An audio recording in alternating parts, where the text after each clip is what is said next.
अंकित नरवाल, सोनीपत के काठुड़ा का रहने वाला वो अंकित नरवाल जो कि बचपन में एक सीधा साधा लड़का हुआ करता था, वहीं अब अंकित नरवाल एक अपराधी बन जाता है।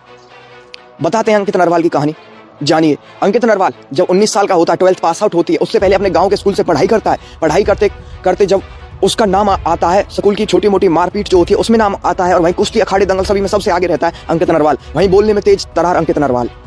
अब अंकित नरवाल 12th कर चुका होता है और उसके बाद चंडीगढ़ का मशहूर कॉलेज डीएवी कॉलेज वहाँ दाखिला करवा लेता है अपना।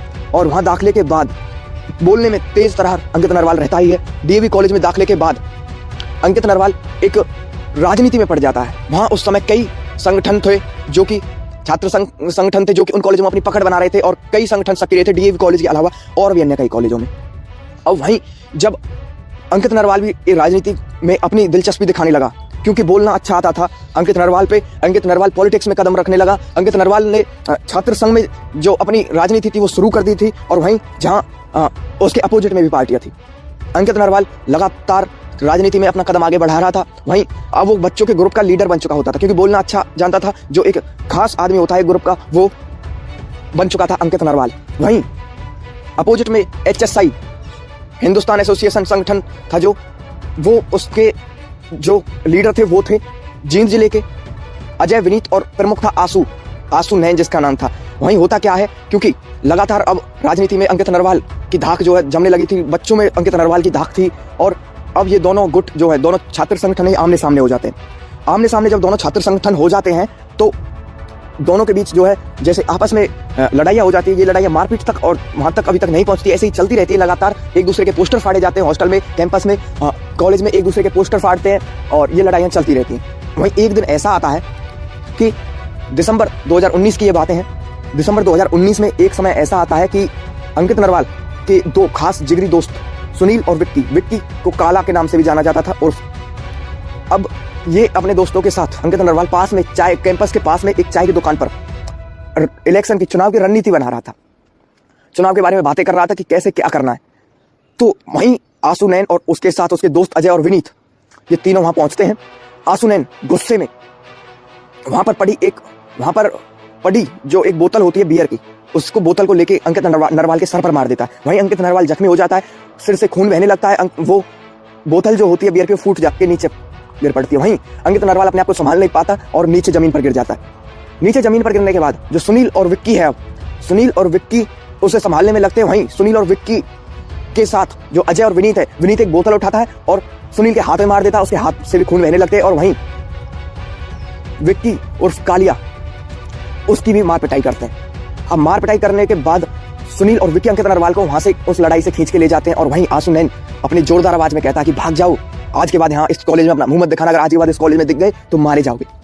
वो उस समय वहां से चले जाते हैं और अंकित नरवाल का हॉस्पिटल में उसके सिर में टांके लगवाए जाते हैं, अंकित नरवाल के सिर में। वहीं अंकित नरवाल के दिमाग में सिर्फ एक ही बात चल रही थी कि उनसे बदला लिया जाए, क्योंकि जो अंकित नरवाल है वो खुद भी घायल था और उसका जो आत्मविश्वास था वो भी उसके साथ साथ मर चुका था, क्योंकि उसकी धाक थी कॉलेज में और वहां उसकी बेइज्जती हुई थी। उसे बदला लेना था तीनों से। वहीं जब अंकित नरवाल इनसे बदला लेने की योजना बनाता रहता, तो वहीं उसको पता चला कि उसका बड़ा भाई अंकित नरवाल का विकास नरवाल, उसकी कुछ जो गुंडे हैं, स्थानीय गुंडों से कुछ बातचीत है। तो अब विकास नरवाल अंकित नरवाल को मिलाता है राजू बसोदा से। राजू बसोदा वो होता है जिस उस समय की जो 2019 का समय था, वहाँ लॉरेंस बिश्नोई उत्तरी भारत में, नॉर्थ इंडिया में अपनी पकड़ मजबूत कर रही थी। लॉरेंस बिश्नोई गैंग सक्रिय थी। लॉरेंस बिश्नोई गैंग रंगदारी मांगती थी लोगों से हफ्ता वसूलती थी, और वहीं अपराध की दुनिया में एक बड़ा नाम बन चुका था लॉरेंस बिश्नोई। और सबसे बड़ी बात, असला जो गोली बारूद बंदूकें सब कुछ को मुहैया करवाती थी। तकरीबन 700-800 से ज्यादा शूटर्स लॉरेंस बिश्नोई गैंग में उस समय हो चुके थे। वहीं जब राजू बसोदा से मिलता है अंकित नरवाल को, जब मिलाता है विकास नरवाल, तो जब अंकित नरवाल की कहानी विकास नरवाल उसका भाई उसे बताता है कि उसके साथ ऐसा ऐसा हुआ और उसे बदला लेना है, तो राजू बसोदा कहता है कि इन छोटी मोटी लड़ाइयों में कुछ नहीं रखा, बदला लेना है तो अच्छे तरीके से ही लेना है। उन्हें कोई पूरा प्लान समझाया कि उन्हें जान से मारने की प्लानिंग बनाई गई। राजू बसोदा ने उन्हें हथियारों की जो मुहैया करवाने की बात कह दी थी, हथियार उन्हें उपलब्ध करवाने वाला था राजू बसोदा। अब वहीं उसके साथ साथ एक शूटर दीपक नाम का, जो कि हरियाणा से ही था, वो पैसों के लिए जो मर्डर करता था। अब राजू वसोदा ये चाहता था कि उसकी भी अपने इलाके में धाक बने, कि जो व्यक्ति उसके पास आता है उसका बदला जो लिया जाता है वो किस तरीके से लिया जाता है। अब पूरी प्लानिंग हो चुकी थी और अंकित नरवाल के साथ साथ उसके दोस्त सुनील और विक्की भी उसमें शामिल थे।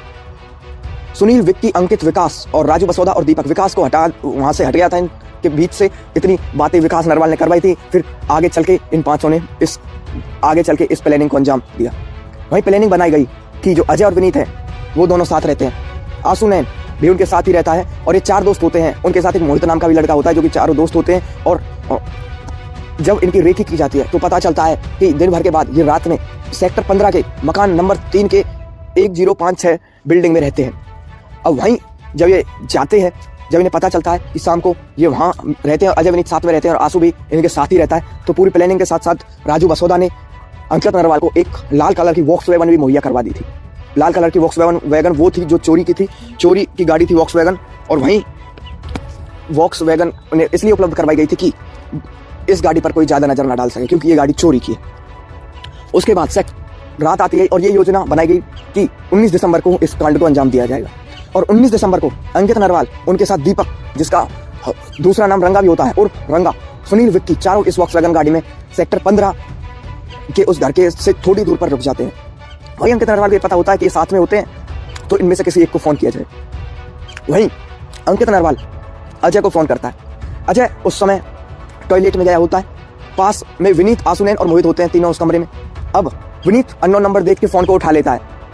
अंकित नरवाल बोलता है, मैं अंकित नरवाल बोल रहा हूँ और मैं कुछ बातें करना चाहता हूँ। इस लड़ाई झगड़े में कुछ नहीं रखा और मैं मिलकर बातें करना चाहता हूँ। और बड़े ही प्यार से अंकित नरवाल ने ये बात विनीत को कही। विनीत ने कहा कि क्या बातें करना चाहता है, और अंकित नरवाल ने कहा, अरे बातें करना चाहता हूँ, सुलह करना चाहता हूँ, दुश्मनी को खत्म करना चाहता हूँ। वो पूछता है कि अंकित नरवाल बोल रहा है और बातें करना चाहता है। वहीं आसुनैन गुस्से में कहता है, क्या बातें करनी है इसको, इसे बोला नहीं था कि अगर वापस इस शहर में देखा तो मार दिया जाएगा। मगर फिर होता कुछ ऐसा है कि अंकित नरवाल कहता है, अरे बातें ही तो करनी है। तो बातें करने के लिए अंकित नरवाल वहाँ जब विनीत से कहता है तो विनीत कहता है कि हाँ आ जाओ, बातें करते हैं। तो अंकित नरवाल बोलता है, मैं तुम्हारे घर के बाहर खड़ा हूँ और मैं तुम्हारे लिए कुछ सामान लाया हूँ, सोचा तुमको दे जाऊँ। आसुनैन कहता है, क्या सामान लाया है। अब वहीं आसुनैन को लगता है कि इतनी रात में क्या बातें करनी है, उसको अंकित नरवाल पर शक होने लगता है। अब जब विनीत कहता है तुम आ जाओ, मैं बाहर आ रहा हूँ, वहीं गेट से बाहर आता है विनीत, मगर उसे कुछ भी नहीं दिखाई देता दूर दूर तक। वहीं पास में उससे थोड़ी दूरी पर दिखाई देती है एक लाल कलर की गाड़ी, जो कि रात का समय था। उस समय कोहरा ही पड़ रहा था, दिसंबर के दिन थे, दिसंबर की रातें थी, ठंड का समय था। विनीत ने पहले तो कमरे से अपनी जैकेट उठाई, जैकेट पहन के वो बाहर निकला तो गाड़ी की एक टिमटिमाती लाइट उसे दिखी। वहीं उसने आवाज लगाई विनीत ने कि अंकित, अंकित आजा।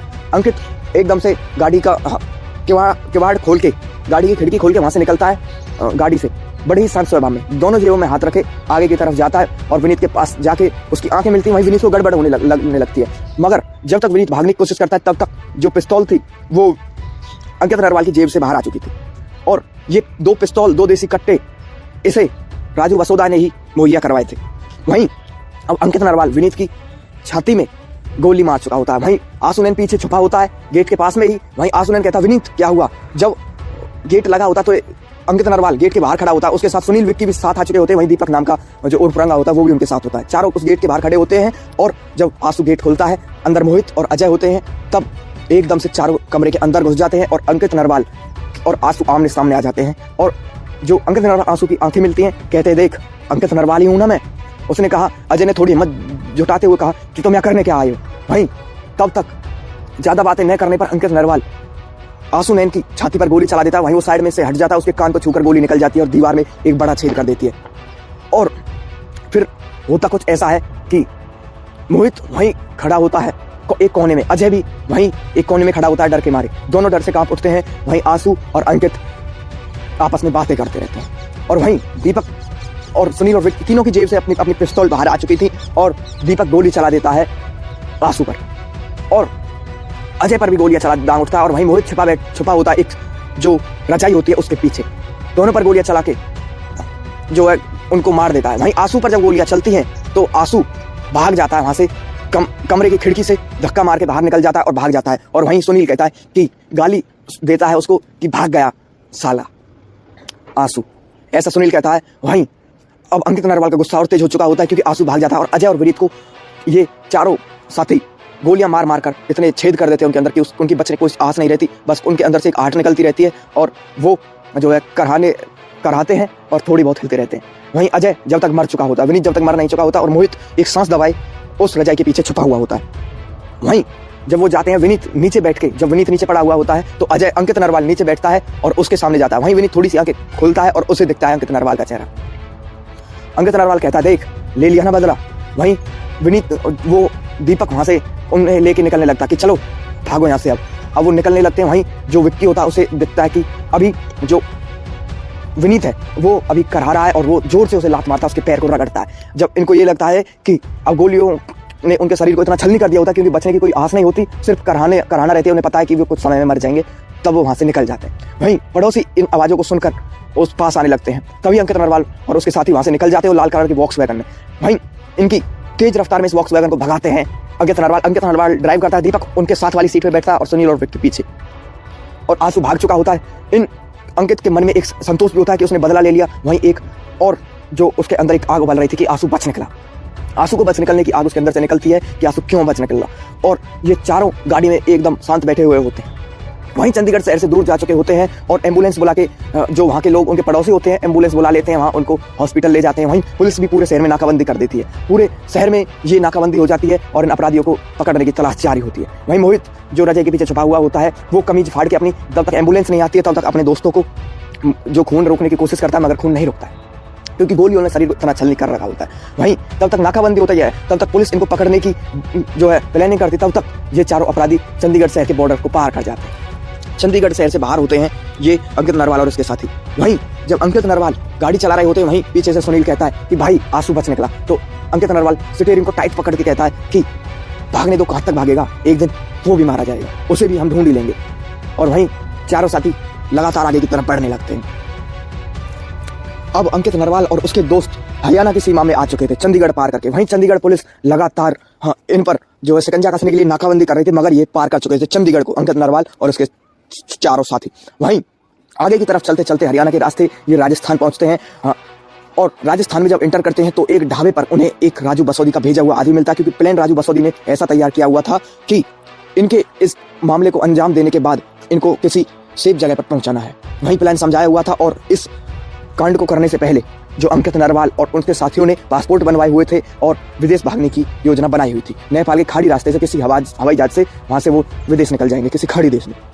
और अपनी जो दस्तावेज, ऐसे दस्तावेज और जांच पहचान जो थी उनकी वो बदली हुई थी, फर्जी बनवाए हुए थे कुछ दस्तावेज उन्होंने, अंकित नरवाल, विक्की, सुनील और दीपक रंगा ने। और अब जब ये राजस्थान पहुंचे तो राजू बसोदी ने प्लानिंग की हुई थी कि एक दो दिन राजस्थान में रहने के बाद और उसके बाद एक दो दिन यूपी में रहेंगे कि जिससे कि पुलिस को चकमा दिया जा सके। वहीं रास्ते में अंकित नरवाल, सुनील, विक्की और दीपक रंगा ने अपने मोबाइल फोन्स रास्ते में ही फेंक दिए थे। और अब इन्हें यह भी पता था कि चंडीगढ़ पुलिस, अब इस चंडीगढ़ में पूरी सनसनी फैल चुकी थी कि दो छात्रों की एक ऐसे शहर में जो कि पूरा ऐसा सुरक्षित शहर, सुनसान शहर, उसमें जो दो छात्रों की हत्या कर दी गई किसी आपसी रंजिश के कारण। ये पुलिस वालों पर एक बड़ा जो था वो कदम था, पुलिस वालों पर एक बड़े हाथ उठने जैसा था। पुलिस वालों पर मानो जैसे कि कोई अपराध लग गया हो, ऐसा था, क्योंकि वो भी आपसी रंजिश में दो छात्रों की हत्या छात्रों के द्वारा ही।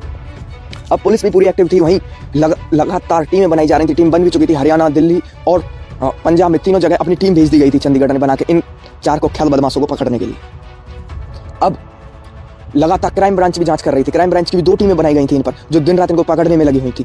वहीं अब मोहित अपनी गवाही भी दे चुका था, उसने बताया था कि अंकित नरवाल का फोन आया था और उसके बाद ही जो है ये सब कुछ हुआ। अंकित नरवाल भाई अपनी गवाही दे चुका था, आंसू नैन की को सुरक्षा दी गई थी और आंसू नैन भी अपनी गवाही दे चुका था। उसने बताया कि वो अंकित नरवाल था, सभी के नाम जो है तय हो चुके थे कि कौन कौन थे। आंसू नैन ने सब कुछ बता दिया था पुलिस को। वहीं आंसू नैन को कड़ी सुरक्षा में रखा गया था पुलिस की, क्योंकि आंसू नैन की जान को खतरा था।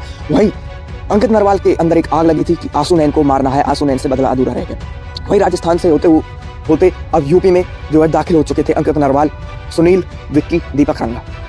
अब यूपी के किसी गाँव में एक रात बिताने के बाद ऐसे ही अब ये नेपाल से दूसरे देश भागने वाले थे, मगर अब 11 दिन हो चुके थे इस हत्याकांड को। अब अंकित नरवाल का दिमाग में एक योजना आती है कि वो भागेगा नहीं, अभी नहीं भागेगा, क्योंकि उनका बदला पूरा नहीं हुआ है और बदला पूरा उसे करना है। उसने सुनील से कहा कि हम दोबारा से चंडीगढ़ जाएंगे, 11 दिन हो चुके हैं, पुलिस का ध्यान उनसे हट चुका होगा, कम हो चुका होगा।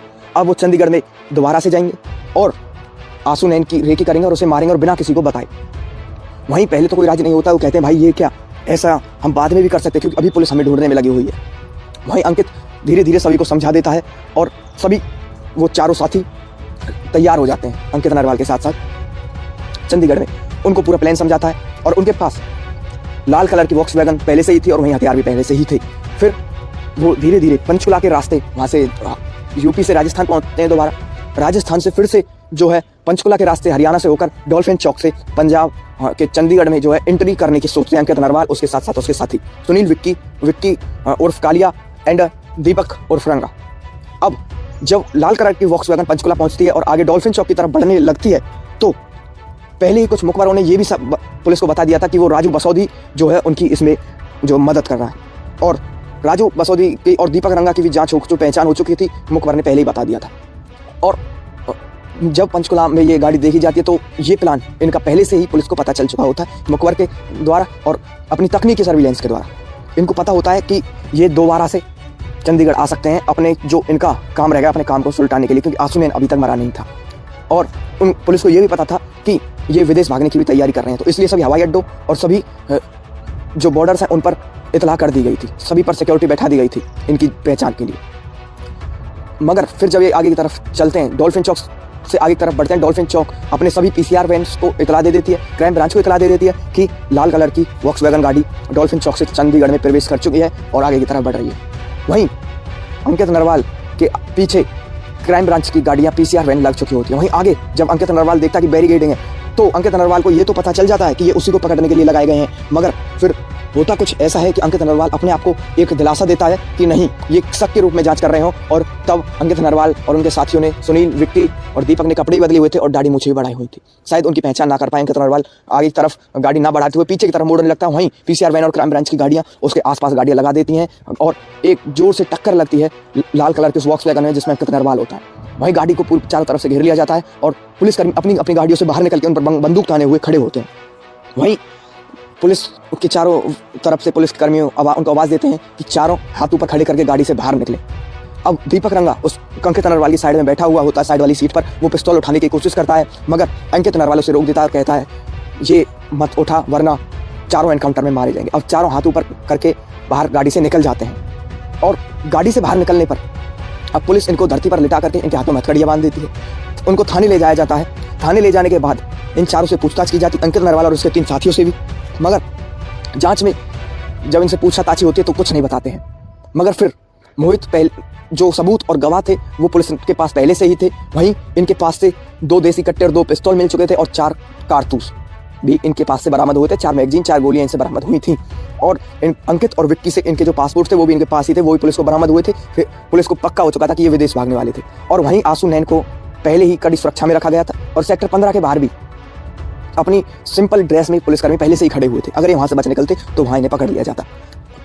चंडीगढ़ पुलिस ने पूरी प्लानिंग की हुई थी इन चारों कुख्यात बदमाशों को पकड़ने की। वहीं जब ये कुछ नहीं बता रहे थे तो इनके सामने गवाह मोहित और मुखबर थे, जो उनके वो पहले से ही गवाही दे चुके थे, तो उनके कारण ये इनका पूरे जो है जांच हो चुकी थी कि ये चारों वो ही हैं। वहीं दीपक रंगा ने अपना नाम अलग बताया था। अब दीपक रंगा ने जब नाम अलग बताया तो पुलिस को ये भनक लग चुकी थी कि ये दीपक रंगा ही है, क्योंकि उन तीनों छात्रों से अलग उसके हाव भाव थे और उनको पता चल चुका था ये एक शार्प शूटर है। अब वहीं जब धीरे धीरे इनसे पूछताछ होती है, जब पुलिस को सब कुछ पता होता है, जब इन्हें बताती है कि उन्हें पता है तो वो बताते हैं। मगर उसमें राजू बसोदी का भी नाम आता है और लॉरेंस बिश्नोई गैंग का भी नाम आता है कि उन्होंने इन्हें हथियार जो है दिलवाए, हथियार इन तक पहुँचाए, इन छात्रों तक। लॉरेंस बिश्नोई का भी इसमें नाम आता है, मगर ये उनके बारे में कुछ ज़्यादा नहीं बताते हैं, ज़्यादा कुछ नहीं बताते हैं अपने इन साथियों के बारे में, इन बड़े अपने गुरुओं के बारे में, लॉरेंस बिश्नोई और राजू बसोदी के बारे में। वहीं अब अंकित नरवाल, सुनील, विक्की उर्फ काला और दीपक उर्फ रंगा को चंडीगढ़ की बुरेल जेल भेज दिया जाता है। चंडीगढ़ की बुरेल जेल में भी अंकित नरवाल शांत नहीं बैठता है। चंडीगढ़ की बुरेल जेल में जाने के बाद अंकित नरवाल अब जो वहाँ पे जो गुंडे बदमाश पहले से ही बुरेल जेल में होते हैं चंडीगढ़ जेल में, उनमें अपनी धाक जमानी शुरू कर देता है और वहाँ धाक जमा लेता है उन गुंडों के बीच। और वहाँ जो अंकित नरवाल है उसको इस रूप से देखा जाता है कि वे लॉरेंस बिश्नोई का आदमी है, हत्या के रूप में, दोहरे हत्याकांड के रूप में अंदर आया है।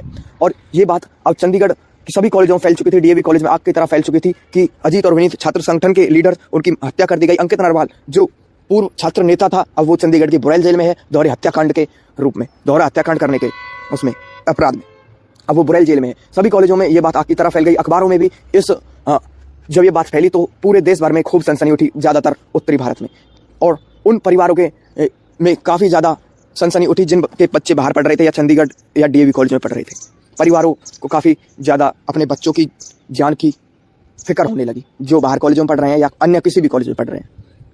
अब चंडीगढ़ की बुरेल जेल में अंकित नरवाल को ने अपनी धाक जमा ली थी और लॉरेंस बिश्नोई के आदमी के रूप में अंकित नरवाल को देखा जा रहा था।